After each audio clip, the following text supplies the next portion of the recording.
கவலைப்படுறவங்க தேவனிடத்தில் ஐஸ்வர்யவான்களா இருக்க முடியாது. கவலைப்படுவதனால எதுவும் மாறாதுன்னு நீங்க தெரிஞ்சுக்கணும். இன்றைக்கு ஜெபங்கள் கூட கவலை நிறைஞ்சதா மாறிடுச்சு.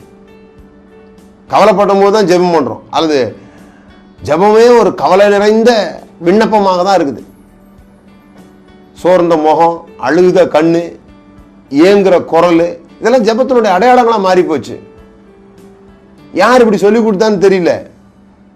இது மட்டுமே ஜெபம் கிடையாது. ஜெபம்ன்றது விசுவாசம் நிறைந்தது. ஜெபம்ன்றது பிசாசினிடத்திலிருந்து காரியங்களை எடுத்துக்கொள்வது. ஜெபம்ன்றது தேவனோடு சேர்ந்து இந்த உலகத்தை பார்த்து பேசுவது.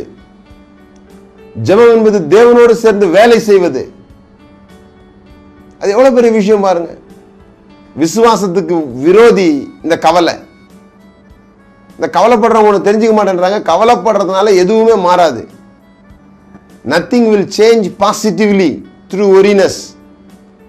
இந்த ஒரி, இந்த கவலை, என்ன செய்வேன், என்னத்தை குடிப்பேன், எப்படி அடைப்பேன், ஏன் தான் எனக்கு இப்படியோ, இந்த கேள்விகள் கேட்டுக்கிட்டே இருந்தீங்கன்னா நீங்க தேவனிடத்தில் ஐஸ்வர்யவான் ஆகவே முடியாது. பாருங்க, தேவனிடத்தில் ஐஸ்வர்யம் ஆறவங்க யார் தெரியுமா? வேத வசனத்தை கேட்டு விசுவாசத்தினால் தங்களுடைய இருதயத்தை நிறைத்துக் கொள்கிறவர்கள். அவர்கள் தேவனிடத்தில் ஐஸ்வர்யவான்களாக இருப்பார்கள். மிகவும் அற்பமான காரியம் முதலாய் உங்களால் செய்யக்கூடாது இருக்க மற்றவர்களுக்காக நீங்கள் கவலைப்படுகிறது என்ன? மனுஷனுக்கு ஏற்படுற மிகப்பெரிய கவலைகளுக்கெல்லாம் காரணம் அவர் என்னமோ செய்து சாதிச்ச மாதிரி நினைக்கிறதுனால தான். இந்த செல்ஃப் சென்டர்ட்னஸ் பாருங்க. நான் முந்தி நல்லா வேலை செஞ்சுட்டு இருந்தேன், இப்போ எனக்கு வேலை இல்லை. நிறைய பேர் ரிட்டையர்ட் ஆனவுடனே மரணத்துக்கு நேராக போயிடுறாங்கன்னு சொல்கிறாங்க. ரிட்டையர்ட் ஆனவுடனே சீக்கிரமாக இறக்க ஆரம்பிச்சிடுறாங்க. ஏன்னா இது வரைக்கும் வேலை செஞ்சுட்டு இருந்தேன், இப்போ எனக்கு வேலை இல்லை, அதனால நான் மரணத்தை நோக்கி போகிறேன். அப்படிதான் கணக்கெடுப்பாங்களாம் சொல்கிறாங்க. ஆனால் ஆண்டவர் சொல்கிறார், நீங்கள் பெருசாக ஒன்றும் செய்யலை, இவ்வளோ நாள் நடத்துனது உங்களை கர்த்தர் தான். தாங்கினார், ஏந்தினார், தப்புவித்தார்.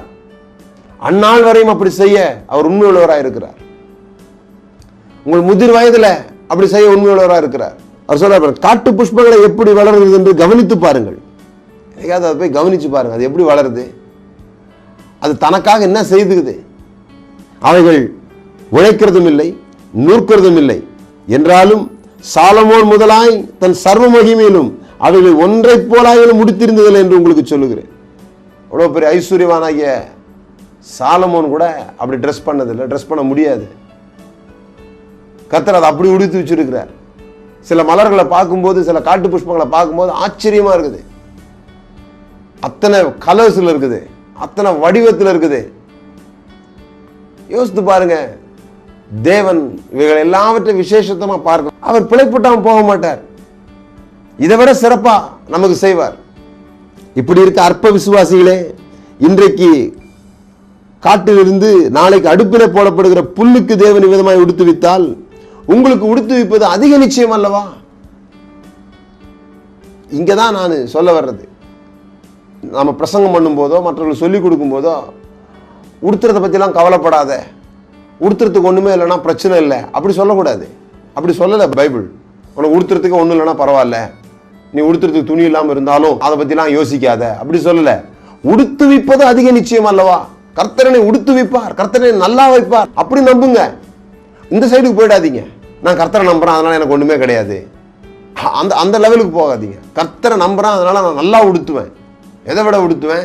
இந்த புல்லை விட, அடுப்பில் போடப்படுகிற புல்லை விட நான் நல்லா உடுத்துவேன். ஒரு புல்லுக்கு காலையிலேருந்து சாயந்தரம் அழிந்து போகிற புல்லுக்கு அவர் அப்படி உடுத்து வைப்பாருன்னா, நீங்கள் ஒரு நல்ல சொக்கா போடுறதில்ல அவருக்கு மேலே கோபப்பட போகிறதில்ல, ஒரு நல்ல ஷர்ட் வாங்குறதுல அவருக்கு மேலே கோபப்பட போகிறதில்ல. ஏன்னா அது ஒரு நாள் காலையில் வந்து சாயந்தரம் போக போகிறதில்ல, நீங்கள் பல மாதம் உபயோகிக்க போகிறீங்க. அது உங்களுடைய சிந்தையை பெருசாக்குங்க.